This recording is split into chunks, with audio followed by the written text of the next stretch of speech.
Last class में basically इसमें देखा था लेविस डॉट स्ट्रक्चर देखे थे। आज डिस्कस करते हैं covalent bond. This is the most important bond. मैंने यहाँ से अलाउ कर दिया है, फिर भी नहीं हो रहा है माइक का। कर दिया, चलो ठीक है, आवाज तो आ रही है ना, कोई दिक्कत नहीं है। देखो कोवैलेंट बॉन्ड क्या होता है। तो कोवैलेंट बेसिकली बॉन्ड क्या होता है आपका, sharing of electron. Sharing of electron से जो बॉन्ड बनता है that is called covalent bond. जैसे H2, तो हाइड्रोजन में एक इलेक्ट्रॉन होता है, दिस इधर भी एक इलेक्ट्रॉन। ये दोनों इलेक्ट्रॉन आपस में क्या कर लेंगे, शेयरिंग कर लेंगे, तो दिस इज कॉल्ड H2 बन जाएगा। अगर मैं C2H6 की बात करूं तो कार्बन पे कितने होते हैं, 4 इलेक्ट्रॉन होते हैं। दिस कार्बन पे 4 इलेक्ट्रॉन होते हैं और 2 हाइड्रोजन मैंने दिया है, एक और एक हाइड्रोजन का दिया है। ये हाइड्रोजन तो क्या बना लिया अपना, डुएट बना लिया। और कार्बन क्या हो गया, एक क्या हो रहा है C2H6, मतलब यहाँ 2 बॉन्ड बनाएगा। यहाँ से ये गायब हो जाएगा, यहाँ से ये गायब हो जाएगा। दिस अब देखो 2 2 4 2 6, मतलब दिस ट्रिपल बॉन्ड बना लेगा। दिस 3 यहाँ से भी हट जाएगा, 3 3 6 7 8 और this C triple bond H। इसमें क्या होता है, शेयरिंग से जो बनते हैं that is called covalent bond बनते हैं। जैसे हाइड्रोजन का एक एक इलेक्ट्रॉन का आपस में शेयरिंग होगा तो सिंगल बॉन्ड बनेंगे। H2 molecule formed by sharing of 1 electron. Sharing of electron covalent bond. Chlorine की अगर बात करें तो क्लोरीन के आउटर मोस्ट में कितने होते हैं, 7 इलेक्ट्रॉन्स होते हैं। कल ही अपन डिस्कस किए थे। इसमें 7 इलेक्ट्रॉन, दूसरा इलेक्ट्रॉन में भी 7 इलेक्ट्रॉन। तो बेसिकली क्या होगा, ये आपस में शेयरिंग कर लेगा। तो यहाँ भी ऑक्टेट पूरा हो गया और यहाँ भी ऑक्टेट पूरा हो गया। तो दिस इज ये हो गया आपका क्लोरीन, दोनों का ऑक्टेट पूरा हो गया। अब both chlorine atoms attain argon configuration, no metal involve in covalent bond formation. तो basically covalent bond formation metal के केस में नहीं होता है। अब कोवैलेंट बॉन्ड आपका सिंगल भी हो सकता है, डबल बॉन्ड भी हो सकता है, ट्रिपल बॉन्ड भी हो सकता है। सिंगल मतलब एक इलेक्ट्रॉन का शेयरिंग हो, मतलब 2 atoms share 1 electron pair is called single covalent bond. Like H2O, CH4, NH3। CH4 देख लेते हैं, कार्बन में 4 इलेक्ट्रॉन और 4 हाइड्रोजन है, तो 4 हाइड्रोजन, दिस सभी हाइड्रोजन का एक एक इलेक्ट्रॉन हो गया। तो यहाँ से क्या हो गया, ये कार्बन का ऑक्टेट पूरा हो गया और ये हाइड्रोजन का डुएट बन गया। तो बेसिकली इसका स्ट्रक्चर कैसा हो जाएगा, दिस कुछ इस तरीके का। दिस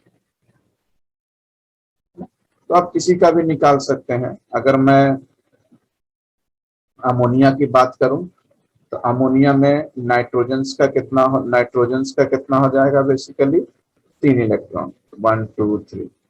और हाइड्रोजन है, ये हो गया आपका, नाइट्रोजन का एटॉमिक नंबर कितना होता है। अब देखो अगर NH3 के बताते हैं तो नाइट्रोजन का एटॉमिक नंबर कितना होता है, 7, मतलब क्या हो गया 2 5, मतलब ऑटोमोस्ट में कितने इलेक्ट्रॉन्स हो गए, 5 हो गए। तो 1 2 3 4 5 और 3 हाइड्रोजन है, 1 2 3। यह नाइट्रोजन का ऑक्टेट पूरा हो गया और हाइड्रोजन का डुएट पूरा हो गया। मतलब ए बन गया आपका NH3 का स्ट्रक्चर, मतलब 3 बॉन्ड पेयर और एक लोन पेयर। इस तरीके से किसी का भी कोवैलेंट बॉन्ड आप बना सकते हैं। This is the H2O, 2 hydrogen और एक ऑक्सीजन CH4 का, जो कि ऑलरेडी मैंने बना दिया, और एक अमोनिया का, जो कि ऑलरेडी मैंने दोनों का बना दिया। अब नेक्स्ट है डबल बॉन्ड, मतलब 2 एटम्स के बीच क्या होगा, 2 इलेक्ट्रॉन पेयर का शेयरिंग हो। कितने का होगा, 2 इलेक्ट्रॉन का शेयरिंग के कारण हो जाए तो दिस इज कॉल्ड आपका क्या हो जाएगा, डबल बॉन्ड हो जाएगा। जैसे CO2, कार्बन पे कितने होते हैं, 4 इलेक्ट्रॉन, 2 2 4। और ऑक्सीजन का कितना होता है, 2 2 4 2 6 इलेक्ट्रॉन्स, 2 2 4 2 6 इलेक्ट्रॉन्स हो गए। तो बेसिकली एक कार्बन पे ऑक्टेट पूरा हो गया, ये ऑक्सीजन पे भी ऑक्टेट हो गया, ये ऑक्सीजन पे भी ऑक्टेट हो गया। तो this is carbon, this is A double bond हो गया। CH4 में भी वही चीज है, 2 है, इस कार्बन पे 4 इलेक्ट्रॉन और इस कार्बन पे 4 इलेक्ट्रॉन। और हाइड्रोजन पे फिर एक हाइड्रोजन पे तो कर एक इलेक्ट्रॉन होता है, दिस इज एक इलेक्ट्रॉन, एक इलेक्ट्रॉन। तो अगर देखा जाए तो 2 2 2 4 2 6 है ना, तो इसमें भी 2 2 4 2 6 2 8 एक कार्बन का हो गया। तो इससे एक सेकंड पे हाइड्रोजन का ये हो गया, अपने डुएट पूरा हो गया, हाइड्रोजन का डुएट पूरा हो गया, हाइड्रोजन का डुएट पूरा हो गया। लेकिन इधर कार्बन का नहीं होगा, मतलब इलेक्ट्रॉन का ट्रांसफर अपन ने थोड़ा गड़बड़ किया है। मतलब यहाँ क्या हो जाएगा, इस कार्बन के 2 इलेक्ट्रॉन और इस कार्बन के 2 इलेक्ट्रॉन। अब काउंट करो, 2 2 4 2 6 2 8। अब जब करोगे, अब इसका ऑक्टेट पूरा, 2 2 4 2 2 4 2 6 2 8, इसका ऑक्टेट पूरा, मतलब ये बॉन्ड हो जाएगा। दिस इज एक सेकंड, तो लेविस फॉर्म बनाया, अगर C डबल बॉन्ड कार्बन के बीच और 2 हाइड्रोजन हो गया, C2H4 का आपका स्ट्रक्चर तैयार हो गया। अब ट्रिपल बॉन्ड मतलब 3 इलेक्ट्रॉन का शेयरिंग होगा, 2 एटम के बीच में 3 इलेक्ट्रॉन का, जैसे N2, दिस इज द। अब नाइट्रोजन के लिए अभी मैंने बताया था एटॉमिक नंबर 7, दिस इज 2 5, मतलब एक नाइट्रोजन पे 2 1 2 3 1 2 3, तो 3 3 6 2 8, इसका ऑक्टेट पूरा हो गया, इधर से इसका ऑक्टेट पूरा हो गया, तो एक ट्रिपल बॉन्ड बन गया। और 3 बॉन्ड और 2 सेपरेट नाइट्रोजन पे एक एक लोन पेयर हो गया। C2H2, दिस इज आल्सो, तो वही कार्बन पे 3 इलेक्ट्रॉन, एक 4 इलेक्ट्रॉन, 3 इलेक्ट्रॉन एक 4 इलेक्ट्रॉन, और एक हाइड्रोजन का हो गया दिस। तो ये बेसिकली यहाँ से एक डुएट पूरा हो गया दिस, और इधर से एक 3 3 6 2 8 और 3 3 6 2 8, यहाँ से ट्रिपल बॉन्ड इस तरह से बन गया। क्या होगा इसका answer, molecule has double covalent bond बताना।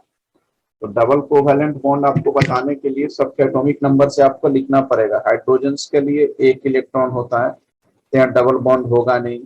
ऑक्सीजन के आउटर मोस्ट में कितने होते हैं, 6 इलेक्ट्रॉन होते हैं, जैसे 2 2 4 2 6 2 2 4 2 6, तो यहाँ तो 2 2 4 2 6, यहाँ 8 ऑक्टेट पूरा हो रहा है, 2 2 2 4 2 6 2 8, यहाँ भी ऑक्टेट पूरा हो रहा है।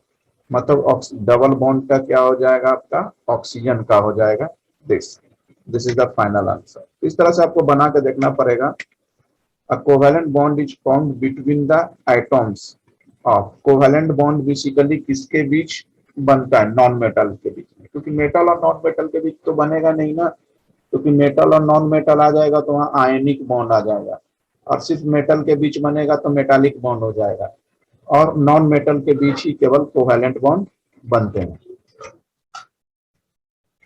अब कह रहा है single double triple bond are form by the sharing of, single bond single electron के कारण होता है, डबल बॉन्ड डबल इलेक्ट्रॉन के कारण होता है, ट्रिपल बॉन्ड 3 इलेक्ट्रॉन्स पेयर के कारण होता है।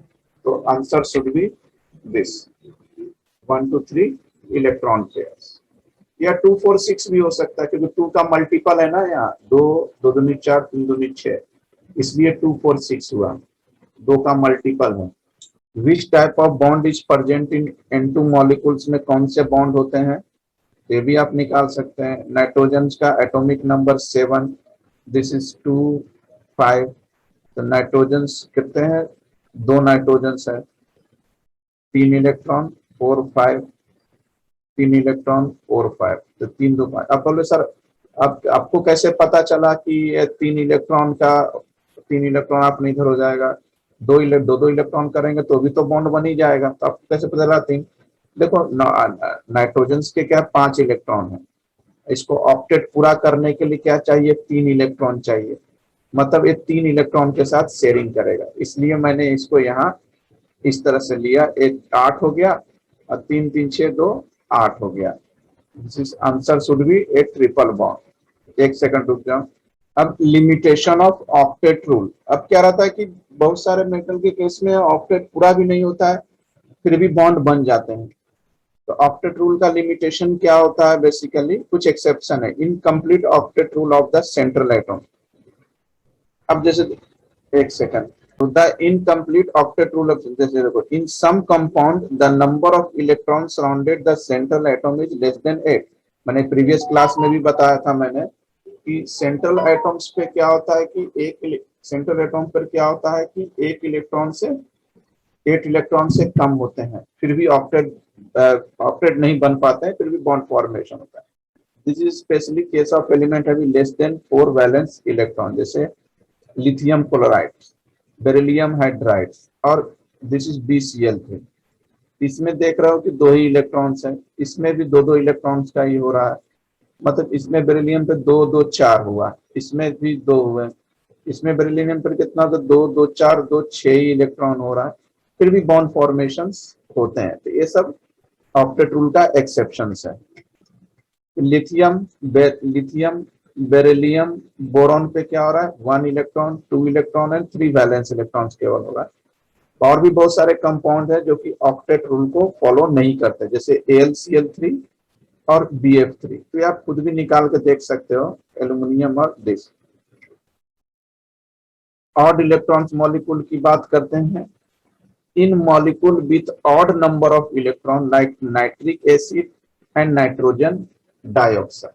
मतलब ऑड इलेक्ट्रॉन मॉलिक्यूल कौन कौन से हो गए, नाइट्रिक ऑक्साइड और नाइट्रोजन डाइऑक्साइड हो गए। Octet rule is not satisfy for all the item. Octet rule ना तो NO को फॉलो कर रहा है ना तो NO2 को कर रहा है, क्योंकि नाइट्रोजन का क्या होता है 7, मतलब 2 5, और ऑक्सीजन का एटॉमिक नंबर 8, दिस इज 2 6। अब NO ही है तो कहां से दोनों करेगा, क्योंकि नाइट्रोजन को चाहिए अपने को 3 इलेक्ट्रॉन और इसको 2 ही इलेक्ट्रॉन चाहिए।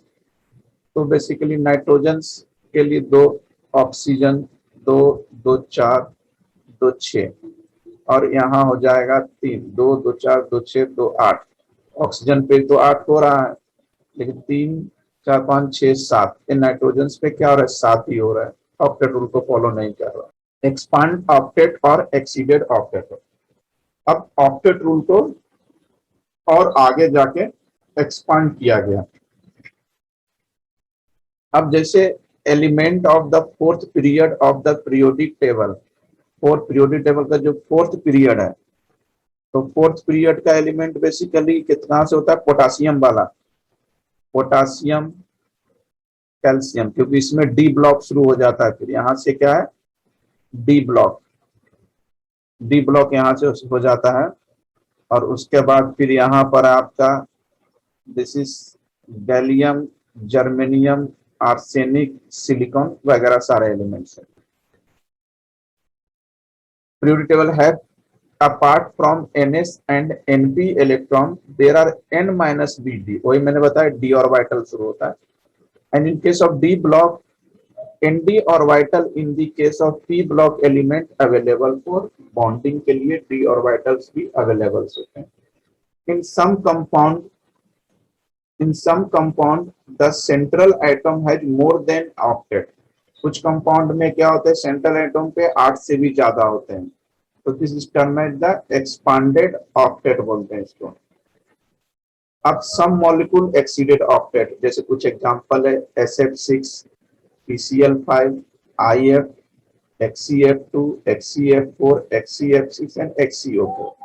अब SF6 में देखेंगे तो सल्फर पे 12 इलेक्ट्रॉन हो जाते हैं, PCl4 में फास्फोरस पे 10 इलेक्ट्रॉन होते हैं, IF7 में आयोडीन पे 14 इलेक्ट्रॉन हो जाते हैं, HCF2 में Hc पे 10 इलेक्ट्रॉन हो जाते हैं, HCF4 में Hc पे 12 इलेक्ट्रॉन होता है, HCF6 में Hc पे 14 इलेक्ट्रॉन हो जाता है, और HCO4 में Hc पे 16 इलेक्ट्रॉन हो जाते हैं, मतलब मोर देन जैसे PCl5 का देखा, तो PCl5 में फास्फोरस पे कितने इलेक्ट्रॉन होते हैं, 1 2 3 4 5 बॉन्ड, मतलब टोटल 10 इलेक्ट्रॉन होते हैं, मतलब ऑक्टेट से भी ज्यादा इलेक्ट्रॉन हो जाते हैं। फिर आप SF6 का भी देख सकते हैं, SF6 में कितने हो रहे हैं, 1 2 3 4 5 6 दूनी 12 इलेक्ट्रॉन होते हैं SF6 में। फिर आप ये भी देख सकते हैं सल्फर का, इसमें कितने हो रहे हैं, 2 2 4 2 6 2 8 9 10 11, टोटल 12 इलेक्ट्रॉन है सल्फर पे। तो मतलब इस तरीके से ऑक्टेट से भी ज्यादा इलेक्ट्रॉन हो जाते हैं। अब देखते हैं formal charge. Formal charge basically क्या होता है, the formal charge of an atom in polyatomic molecule, कौन सा मॉलिक्यूल की बात कर रहे हैं, पॉलीएटॉमिक मॉलिक्यूल और ion, may be defined as the difference between the number of valence electron of that atom in a isolated or free state and the number of electron assigned the atom in the Lewis structure। मतलब formal charge किस case के लिए defined है, polyatomic molecule या ion के case के लिए defined है। और फॉर्मल चार्ज बेसिकली क्या होता है आपका, this is the difference between number of valence electron of atom and isolated हो या free state हो, and minus number of electron assigned to the atom और number of electron assigned to the atom। मतलब Levi's structure बनाते समय जो electron assign करते हैं और एटम का जो नंबर ऑफ वैलेंस इलेक्ट्रॉन होता है उसके डिफरेंस को ही फॉर्मल चार्ज बोलते हैं। अब जैसे इसका फॉर्मूला देखें, दिस इज द, अभी मैंने बताया total number of valence electron in the free atom minus total number of non binding, मतलब जो lone pair of the electron की बात बोल रहे हैं, -1/2 total number of bond pair of electron. अब जैसे कुछ एग्जांपल्स देते हैं, तो आज जैसे ओजोन मॉलिक्यूल की बात कर रहे हैं, तो ओजोन का स्ट्रक्चर बेसिकली ऐसा बनता है, प्रीवियस क्लास में भी आपको बताया हुआ है।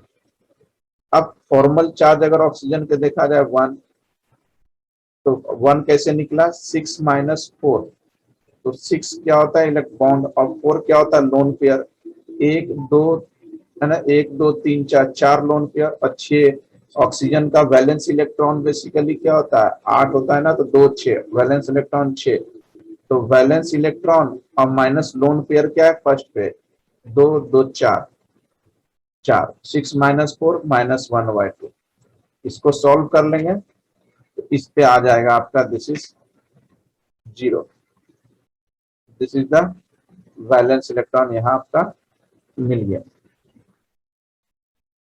ठीक है, 4 इज द वैलेंस इलेक्ट्रॉन।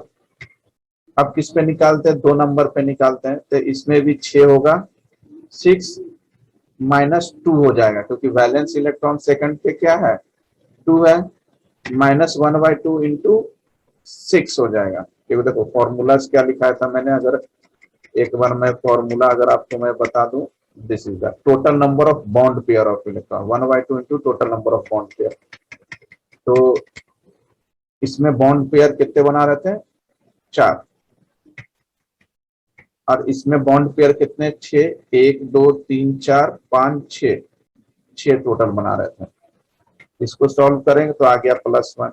अगर वैलेंस इलेक्ट्रॉन अगर थर्ड वाले पे निकालते हैं तो 6 - 6 हो जाएगा, 6 है ना, 6 हो जाएगा वैलेंस इलेक्ट्रॉन और -6 हो जाएगा लोन पेयर, -1/2 इंटू 2, क्यों, क्योंकि यहाँ बॉन्ड पेयर क्या 1 2 2 कर रहे हैं, तो दिस इज 2, इसको सॉल्व किया तो दिस इज -1। तो इस तरीके से आप फॉर्मल चार्ज निकाल सकते हैं, एग्जाम में पूछते हैं, बहुत इंपॉर्टेंट चीज है फॉर्मल चार्ज निकालने के लिए।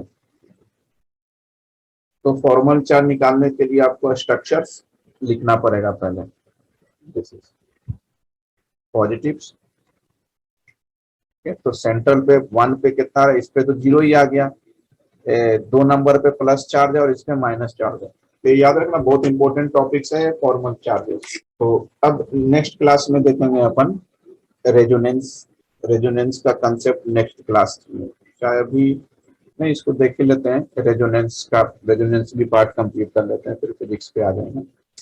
देखो रेजोनेंस क्या होता है, लेविस स्ट्रक्चर ऑफ ओजोन, ऐसा किया।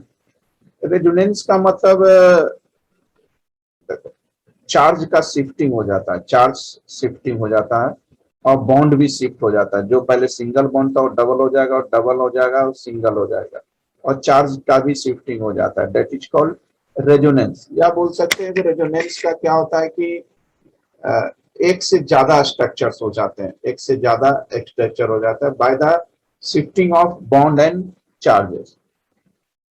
अब इसी में देख रहे हो, यहाँ से पॉजिटिव चार्ज, ये क्या हो गया कि ये अपना चार्ज, ए बॉन्ड है, ये बॉन्ड इसको दिया, ठीक है, और तो ये बॉन्ड इसको दिया, और इसमें क्या दे देंगे, एक चार्ज जो है इसको दिया, एक बॉन्ड इसको दिया, तो यहाँ से क्या हो गया, निगेटिव चार्ज, ये सिंगल बॉन्ड हो जाएगा, और इसको दिया, और यहाँ से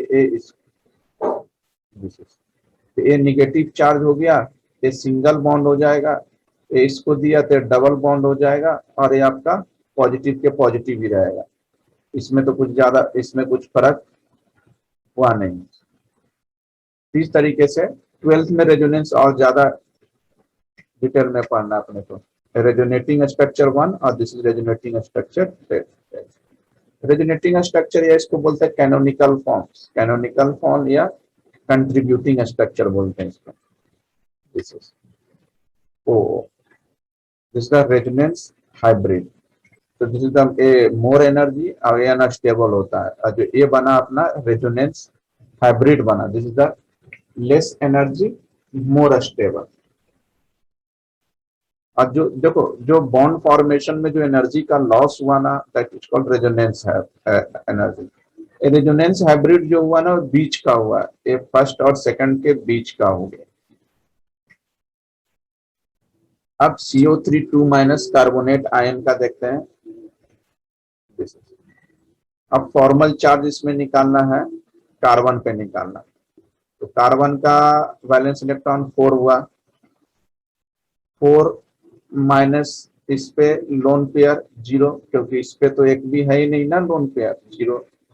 अब इसका बॉन्ड पेयर अगर -1/2 बॉन्ड पेयर देखा जाए, 1 2 3 4 5 6 7 8, -1/2 इंटू 8 हो जाएगा, ठीक है। तो ये आपका फॉर्मल चार्ज कार्बन पे 0 होगा, कोई भी चार्ज नहीं होगा। तो formal charge on double bonded oxygen atom पर बात करते हैं, इसकी बात करते हैं, इस पे फॉर्मल चार्ज।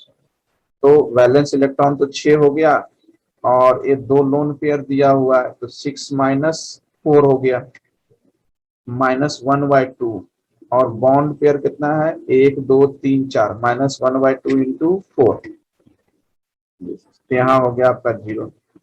अब सिंगल बॉन्ड ऑक्सीजन पे देख लेते हैं, तो ऑक्सीजन का वैलेंस इलेक्ट्रॉन 6, और माइनस इसमें कितना है, 1 1 2 3 4 5 6, 6 लोन पेयर है, तो 6 माइनस 6, अब -1/2, बॉन्ड कितना हो गया, 1 2, तो 1 -1/2 इंटू 2, दिस इज -1। तो इस तरीके से आप निकाल सकते हैं, मतलब ऑक्सीजन, जैसे this this double bond this oxygen, तो इस पे तो चार्ज होगा नहीं, डबल बॉन्ड पे भी चार्ज नहीं होगा, तो चार्ज किस पे होगा, इस वाले कार्बन पे ये चार्ज होगा। इससे मैं बोल रहा हूँ, दिस इज बहुत ज्यादा इंपॉर्टेंट है, बॉन्डिंग बहुत ज्यादा यूज होगा, स्पेशली ऑर्गेनिक केमिस्ट्री में बहुत ज्यादा यूज होने वाले हैं। NO2 माइनस नाइट्राइट आयन का देखते हैं कि भाई किस पे है।